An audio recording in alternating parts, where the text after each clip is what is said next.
अब हम पढ़ने वाले हैं यूरेथ्रल कैंसर के बारे में। तो अगर यूरेथ्रल कैंसर के बारे में बोले तो ये भी एक रेयर मैलिग्नेंसी होती है लाइक स्क्रोटल कैंसर, और ये जो बेसिकली होता है अराइज करता है यूरोथीलियम से और स्क्वैमस और ग्लैंडुलर एपिथीलियम से। ये बात करें तो इसका भी इंसिडेंस लेस देन 1% होता है, और बात करें तो फीमेल में ज़्यादा कॉमन होता है। ऑल्दो जो रहता है मेल का यूरेथ्रा बड़ा होता है, बट फीमेल्स में ऑलमोस्ट 4 टाइम्स ज़्यादा कॉमन होता है। मेल में जो रहता है इसका प्रेजेंटेशन क्रोनिक स्ट्रक्चर या इन्फेक्शन के तरीके से कर सकता है। तो ये जो रहता है ऑलमोस्ट 1 से 2 मिलियन केस में एक केस मिलता है। 1 मिलियन में 10 लाख होते हैं, तो ऑलमोस्ट 20 लाख की पॉपुलेशन है, तो उसमें किसी एक को यूरेथ्रल कैंसर होगा, और वो भी जो है बहुत बुढ़ापे में 60 ईयर्स के आसपास, और specially in case of female ratio 3:1 होता है। तो अगर हम बात करें फीमेल में तो जो मोस्ट कॉमन रीज़न होता है वो डिस्टल रीज़न होता है, डिस्टल यूरेथ्रा। और अगर हम मेल में बात करें तो जो स्ट्रक्चर का मोस्ट कॉमन साइट होता है बल्बो मेम्ब्रेनस रीजन, वहाँ पे ये ज़्यादा कॉमन होता है, जबकि सेकेंड मोस्ट कॉमन जो रीज़न होता है वो पेनाइल रीजन पे। फिर अगर हम बात करें सर्वाइवल की, तो अगर लोकलाइज्ड डिजीज़ है तो सर्वाइवल भी कोई खास नहीं होता है, 60% रहता है, जो कि एडवांस डिजीज़ में 30% चला जाता है। फिर अगर हम बात करें ये बीमारी होती क्यों है, तो सबसे पहले जो रहता है क्रोनिक इन्फ्लेमेशन या इन्फेक्शन होता है। तो उससे होता क्या है कि एपिथेलियल इंजरी होती है, और फिर फाइनली उसमें मेटाप्लेजिया डिस्प्लेजिया कार्सिनोमा वाला जो पाथ होता है वो हो जाता है। तो मेटाप्लेजिया डिस्प्लेजिया कार्सिनोमा रहता है। फिर जो अगला अगर हम बात करें, अगर किसी को यूरेथ्रल स्ट्रक्चर है, तो यूरेथ्रल स्ट्रक्चर से होता क्या है कि स्टेसिस हो सकता है, इन्फेक्शन और इरिटेशन हो सकता है। तो इस वजह से फिर ये चीज़ same metaplasia dysplasia carcinoma cause कर सकता है। सेम जो मेटाप्लेजिया डिस्प्लेजिया है वो क्रोनिक कैथेटराइजेशन की वजह से भी हो सकता है। और अगर हम बात करें तो ये एचपीवी इन्फेक्शन से भी एसोसिएटेड रहता है, स्पेशली 16 और 18 से। तो 16 और 18 में अगर हम बात करें तो 2 ऑन्कोजीन होते हैं। पहला होता है E6 जो बाइंड करता है P53 से, और दूसरा होता है E7 जो कि आरबी जीन को इनएक्टिवेट कर देता है, और इससे P16 का एक्सप्रेशन बढ़ जाता है और कार्सिनोमा होता है।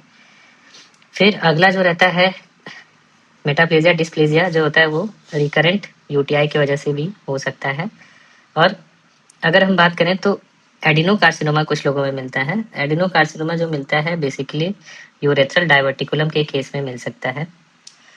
रेडिएशन या ट्रॉमा है उसकी वजह से जो रहता है डैमेज हो सकता है डीएनए, और फिर मैलिग्नेंसी हो सकती है। ब्लैडर कैंसर की तरह ही इसमें भी स्मोकिंग जो रहता है कार्सिनोजेनिक इफेक्ट शो करता है। स्मोकिंग जो रहता है कैंसर कॉज कर सकता है। तो हम बात करें मॉलिक्यूलर प्रोफाइल की, तो एक जो एचपीवी रिलेटेड ट्यूमर्स होते हैं उसमें P16 का ओवर एक्सप्रेशन होता है, जबकि अगर एचपीवी नेगेटिव होगा तो उसमें P53 का म्यूटेशन मिलता है। तो ये जो सेम रहता है, सेम पैथोलॉजी पेनाइल कैंसर और स्क्रोटल कैंसर उसमें भी सेम रहता है।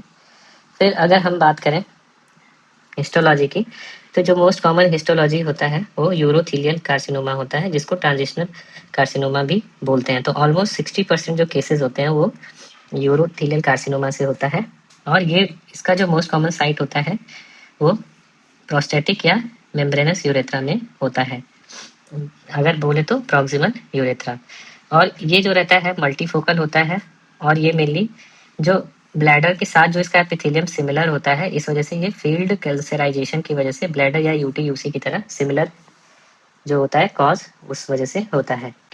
अब बात करें जो 30% केसेस होते हैं, बचे 30% केसेस में स्क्वैमस सेल कार्सिनोमा होता है, और squamous cell carcinoma basically HPV associated होता है, और केरेटिनाइजिंग वेरिएंट ज़्यादा कॉमन होता है। ये मेनली जो distal part of the urethra होता है वहाँ पे होता है। तो अगर हम बात करें कि ये अगर हम पेनिस ड्रॉ कर रहे हैं और इसमें जो रहता है यूरेथ्रा ड्रॉ करते हैं, तो ये जो प्रॉक्सिमल पोर्शन होता है वो ब्लैडर्स की लाइनिंग होती है इसमें, तो इसलिए यहाँ पे जो रहता है ट्रांजिशनल सेल कैंसर होगा। जबकि अगर हम डिस्टल यूरेथ्रा या मिएटस की बात करें तो ऐसे में जो रहता है स्क्वेमस सेल कार्सिनोमा होता है। फिर एडिनो कार्सिनोमा की बात करें तो यूरेथ्रा के केस में जो एडिनो कार्सिनोमा होता है वो बेसिकली पेरी यूरेथ्रल ग्लैंड से अराइज होता है और इसका इंसिडेंस 10 से 15% होता है। ये फीमेल में डायवर्टिकुलम से अराइज होता है और मेल की बात करें तो बल्बो मेम्ब्रेनस यूरेथ्रा में हो सकता है। फिर जो अदर टाइप के होते हैं, पहला हमने पढ़ा ट्रांजिशनल, जिसको यूरेथ्रियल भी बोलते हैं, दूसरा स्क्वामस सेल, तीसरा एडिनो कार्सिनोमा, चौथा जो रहता है इसमें मेलानोमा मिल सकता है, फिर स्मॉल सेल कार्सिनोमा मिल सकता है और सार्कोमा मिल सकता है। फिर अगर बात करें क्लासिफिकेशन की तो बेस्ड ऑन द यूरेथ्रा, जो मेल्स होते हैं उसमें एंटीरियर यूरेथ्रा जो रहता है फोसा नेविकुलरिस पेनाइल यूरेथ्रा को बोलते हैं, जबकि पोस्टीरियर यूरेथ्रा जो रहता है बल्बो मेम्ब्रेनस और प्रोस्टेटिक यूरेथ्रा होता है।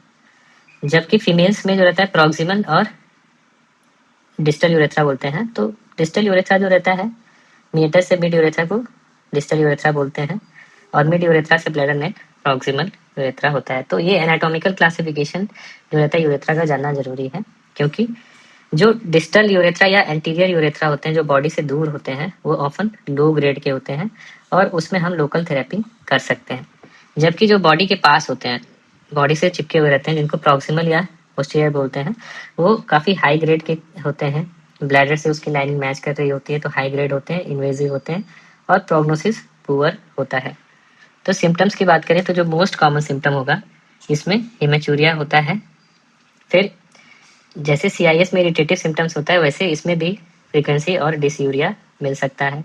अगर डिस्टल लीजन है, मीटल पे लीजन है, तो वो आंखों से दिख सकता है, यूरेथ्रल मास की तरह प्रेजेंट कर सकता है, ब्लीडिंग हो सकती है।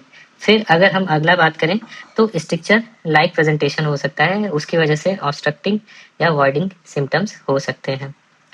एडवांस केसेस में there is formation of fistula या एब्सेस। तो एडवांस केसेस में फिस्टुला या एब्सेस बन सकता है। अगर हम बात करें पोस्टीरियर इन्वॉल्वमेंट है तो पोस्टीरियर इन्वॉल्वमेंट में पेरिनियल पेन और इंड्यूरेशन हो सकता है। तो अगर पोस्टीरियर इन्वॉल्वमेंट है यूरेथ्रा का तो पेरिनियल पेन और इंड्यूरेशन हो सकता है। अब ग्रोइन रीजन में या पेल्विक रीजन में लिम्फेडिनोपैथी मिल सकती है बिकॉज ऑफ मेटास्टेसिस।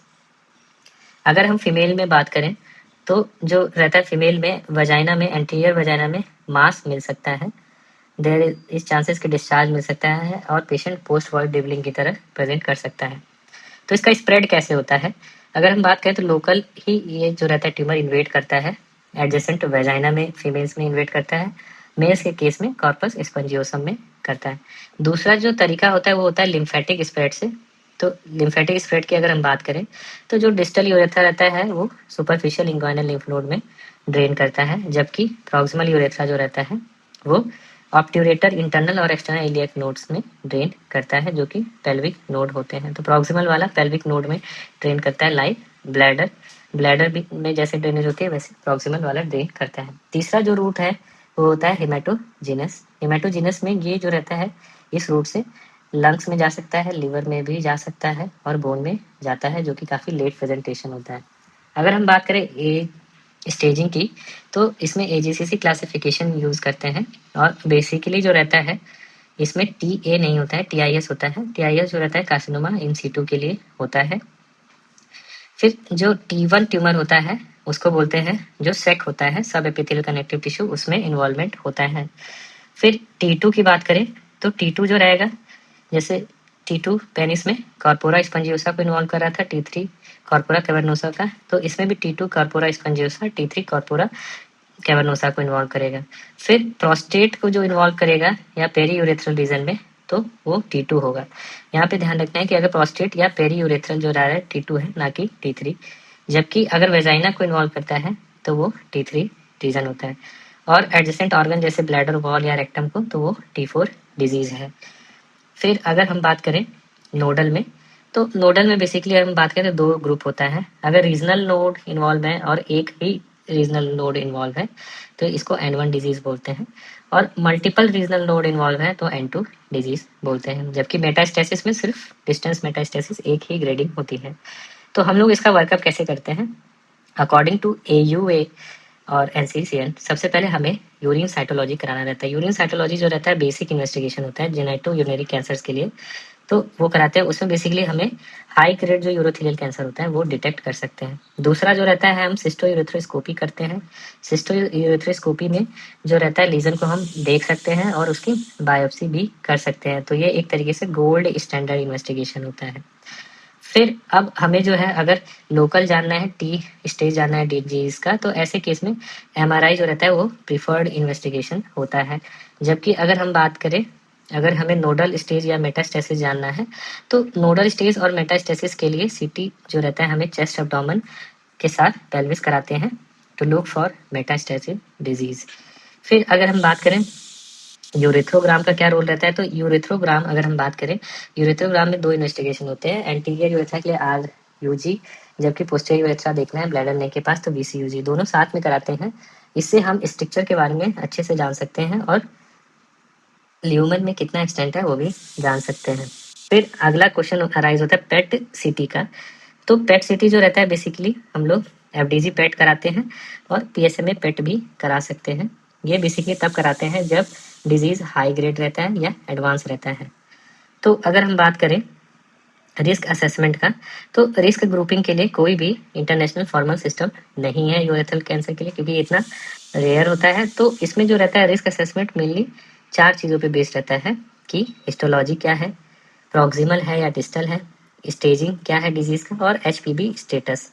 तो अगर कैंसर जो है लो रिस्क तब बोलते हैं जब जो कैंसर डिस्टल होता है, लो ग्रेड रहता है और सुपरफिशियल रहता है, तो ये लो रिस्क डिजीज कहलाता है। जबकि अगर हाई रिस्क की बात करें तो प्रॉक्सिमल होगा और हाई ग्रेड डिजीज होगा और नोडल मेटास्टेसिस होगा। तो इंटरमीडिएट रिस्क क्या होता है, ये बहुत इंपॉर्टेंट क्वेश्चन है। Intermediate risk T1 T2 disease को इंटरमीडिएट बोलते हैं। लिमिटेड लोकल इन्वेजन है और मॉडरेट ग्रेड है तो इंटरमीडिएट बोलेंगे। तो इसका मतलब क्या हुआ, अगर हमें याद रखना लो रिस्क तो डिस्टल है, लो ग्रेड है और सुपरफिशियल है।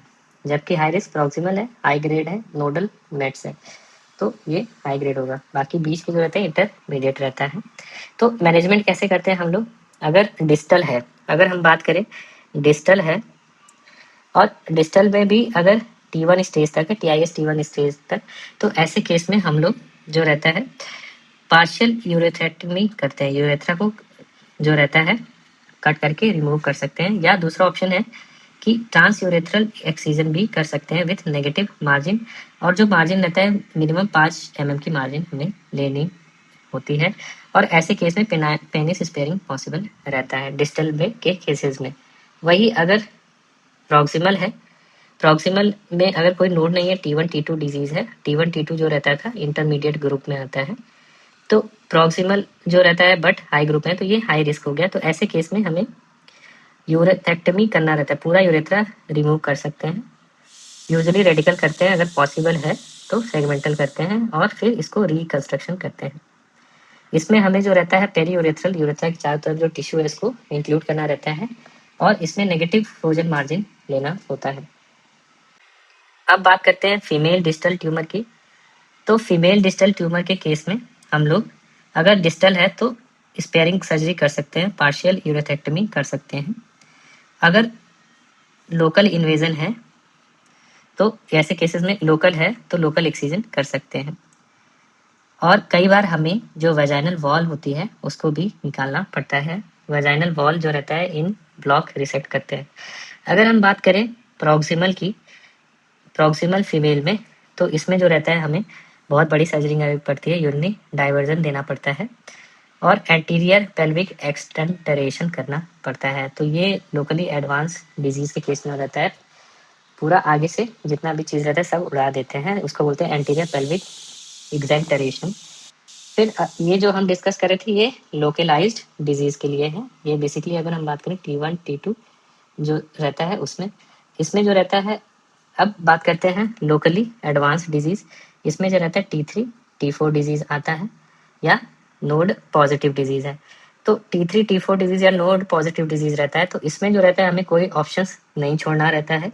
हमें जो रहता है रेडिकल यूरेथेक्टमी करना रहता है, उसके साथ साथ सिस्टो प्रोस्टेक्टेक्टमी करना रहता है। और ये मेल के केस में करते हैं, जैसे ये हमारा ब्लैडर है, ब्लैडर में ये यूरेथ्रा है, तो ये जो है यहाँ से तो हम इसमें क्या करेंगे, ये पूरा का पूरा जो ब्लैडर का आगे का ये सिस्टोप्रोस्टेट के प्रोस्टेट भी निकालेंगे, यूरेथ्रा भी निकालेंगे और ये भी निकालेंगे, ये मेल के केस में। जबकि अगर फीमेल में अगर हम कर रहे हैं तो फीमेल में एंटीरियर एक्सेंटरेशन करते हैं, पूरा फीमेल में आगे से पूरा ये सब निकाल देते हैं, उसमें प्रोस्टेट नहीं होता है, इसलिए इसको एंटीरियर एक्सेंटरेशन बोलते हैं। साथ में हमें बायलेटरल पेल्विक लिम्फ एडेनेक्टमी भी करना रहता है। लिम्फ एडेनेक्टमी दोनों साइड करते हैं अगर T3 डिजीज है तो। और कई बार जो रहता है नोड पॉजिटिव डिजीज में हम नियो एडजुवेंट थेरेपी कंसिडर कर सकते हैं अगर हाई ग्रेड डिजीज है। और अगर हम बात करें कोई नॉन सर्जिकल कैंडिडेट है तो ऐसे में हम लोग रेडिएशन और कीमोथेरेपी दे सकते हैं, बेसिकली सिस्प्लेटिन बेस्ड थेरेपी दे सकते हैं। तो अगर हम बात करें एनसीसीएन का, तो अगर एनसीसीएन जो रहता है before surgery neo adjuvant chemotherapy recommend करता है, उस बेसिकली वो जो रहता है सिस्प्लेटिन बेस्ड कीमोथेरेपी देने के लिए बोलता है। तो जेनेटिव रिलीज सिस्टम में मोस्टली सिस्प्लेटिन ही यूज होता है। और एडजुवेंट थेरेपी जो रहता है हम जो रहता है लोकली एडवांस डिजीज में देते हैं। अगर T3 T4 डिजीज है या नोड पॉजिटिव डिजीज है तो एडजुवेंट थेरेपी देते हैं। अब बात करते हैं मेटास्टैटिक डिजीज अगर मेटास्टैटिक हो गई है तो हमें cisplatin based systemic chemotherapy start करना रहता है। और इम्यूनोथेरेपी जो रहता है हम उसमें ट्राई कर सकते हैं जिसमें सिस्प्लेटिन जो है काम नहीं करता है या इनएलिजिबल होते हैं पेशेंट्स। तो रिफ्रैक्टरी केसेस और सिस्प्लेटिन इनएलिजिबल पेशेंट्स में हम लोग इम्यूनोथेरेपी बेसिकली PD-1 PD-L1 दे सकते हैं। रेडिएशन का मेनली रोल पैलिएशन के लिए होता है। ऑर्गन प्रिजर्वेशन या रेडिएशन की बात करें तो अगर हम बात करें तो जो सेलेक्टेड जो पेशेंट होते हैं जिसमें डिस्टल यूरोथेलियल ट्यूमर होता है वो कीमो रेडिएशन को रिस्पॉन्ड करते हैं। और इसमें हम लोग बेसिकली 5-फ्लोरोयूरेसिल के साथ 5 माइटोमाइसिन सी दे सकते हैं या सिस्प्लेटिन दे सकते हैं। तो ऐसे केस में हम लोग जो रहता है रेडिएशन दे सकते हैं अगर कोई ऑर्गन प्रिजर्व करना चाहे। ये जस्ट लाइक एनल कैनाल में जो हम स्क्वेमस सेल कार्सिनोमा का प्रोटोकॉल यूज करते हैं वही रहता है। तो सर्विलांस की बात करें तो सर्विलांस यूजुअली सेम 2 साल तक हम लोग पहले हर 3 महीने पे बुलाते हैं, फिर उसके बाद 6 महीने पे कर देते हैं। और शुरुआत में जब बुलाते हैं तो फिजिकल एग्जामिनेशन करते हैं और पेशेंट के साइटोलॉजी करवाते हैं, साथ में स्कोपी भी करते हैं। और एनुअल जो है ये साल में एक बार हमें जो रहता है इमेजिंग कराना रहता है। बेसिकली हम लोग CT स्कैन MRI कराते हैं और चेस्ट एक्सरे अगर हाई ग्रेड डिजीज है तो।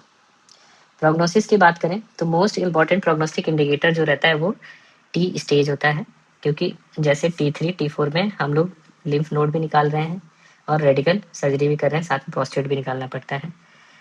फिर अगर हम बात करें second most important T3 T4 के बाद तो नोड होता है। और हिस्टोलॉजी में अगर हम बात करें तो अगर स्क्वेमस सेल कैंसर आया है तो वो ज़्यादा खराब होता है एज कम्पेयर टू यूरोथेलियल। जबकि अगर हम बात करें अगर HPV ट्यूमर है तो HPV ट्यूमर की प्रोग्नोसिस अच्छी होती है। और R0 रिसेक्शन जो रहता है मोस्ट इंपॉर्टेंट होता है क्योर के लिए।